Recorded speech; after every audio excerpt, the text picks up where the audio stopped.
Buenas, bienvenidos al canal YouTube de Arras Competición. Bueno, el programa de anoche tuvimos ahí a las noticias.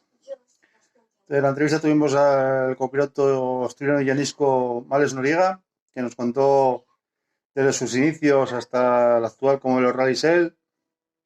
Dejó cosas muy claves, muy precisas que prefiero más que lo escuchéis. Que escuchéis la entrevista y que saquéis vuestras propias conclusiones.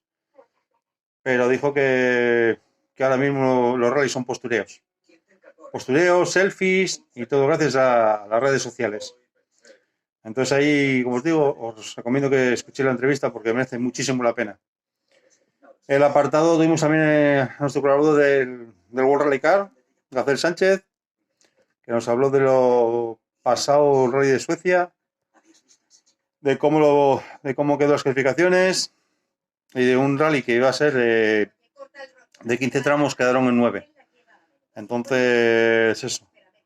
Por otra parte, estoy esperando a soltar la bomba aquí en Asturias, a soltar la noticia bomba, lo que se refiere al Campeonato de Asturias, que próximamente cuando su piloto me autorice a soltarlo, va a soltarlo también en la radio él. Así que nada, por nuestra parte, este fin de semana tenéis ahí el salón del Langreo, ahí en Cisvial, que tendremos desplazado a nuestro colaborador Gabriel Sánchez, que ya nos traerá las impresiones de algún piloto y algunos vídeos que iremos subiendo por aquí. Por mi parte ya sabéis que tenéis aquí el canal de YouTube, el reciente creado canal de YouTube de Arras Competición. Si os gusta, dais el like ahí, y os suscribís. Así poco a poco llegamos a hacer un buen cupo para hacerlo en directo. ¿De acuerdo? Por mi parte nada. Muchísimas gracias y buenas noches a todos.